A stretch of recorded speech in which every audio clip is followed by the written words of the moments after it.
नमस्कार, मी सुमित शंकर सावंत आणि तुम्ही पाहताय TV9 मराठी। या बातमीपत्रात बऱ्याच महत्त्वाच्या बातम्या आपण बघणार आहोत। सुरुवातीची एक महत्त्वाची बातमी आहे, अजित पवार गटाच्या बॅनरवर नवाब मलिकांचा फोटो लागलाय। अजित पवार गटाचा आज दुपारी 3 वाजता मुंबईत मेळावा होणार आहे। मुंबईतील षण्मुखानंद सभागृहात सध्या बॅनर लागलेले आहेत परिसरात आणि त्याच बॅनरवर नवाब मलिक यांचा देखील फोटो आहे।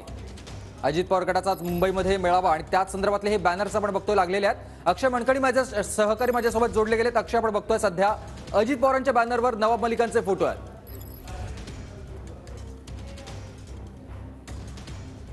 मुंबई विभागाचा राष्ट्रवादीचा मेळावा होणार आहे अजित पवार गटाचा आणि त्याकरता संपूर्ण वातावरण निर्मिती जय्यत तयारी जी आहे ती राष्ट्रवादी अजित पवार गटाकडून करण्यात आलेली आहे आणि या संपूर्ण षण्मुखानंदच्या हॉलच्या सभागृहाच्या बाहेर बॅनरबाजी मोठ्या प्रमाणात करण्यात आलेली आहे। बॅनरवरती आपण पाहू शकतो की नवाब मलिक यांचा देखील फोटो जो आहे तो लावण्यात आलेला होता। गेल्या हिवाळी अधिवेशनामध्ये नवाब मलिक यांच्या संदर्भात जे आहे ते पत्र जे आहे ते उपमुख्यमंत्री देवेंद्र फडणवीस यांनी अजित पवारांना लिहिलेलं होतं आणि अजित पवारांना अडचणीत आणलेलं होतं। यापूर्वी देखील नवाब मलिक जे आहेत ते पक्षाच्या अनेक सभांना जे आहेत ते गैरहजेरी होती, परंतु आज मुंबई विभागाचा मेळावा जो आहे तो अजित पवार राष्ट्रवादी गटाचा होतोय, त्यामुळे या संपूर्ण मेळाव्याला नवाब मलिक जे आहेत ते हजर राहणार का हे देखील पाहणं महत्त्वाचं ठरणार आहे। परंतु नवाब मलिक यांच्या अजित पवार गटामध्ये असलेल्या उपस्थितीमुळे भाजप यापुढे काही प्रश्नचिन्ह निर्माण करणार का हे देखील पाहणं तितकंच महत्त्वाचं ठरणार आहे। सुमित, नक्कीच धन्यवाद तुम्ही दिलेल्या सविस्तर माहितीसाठी।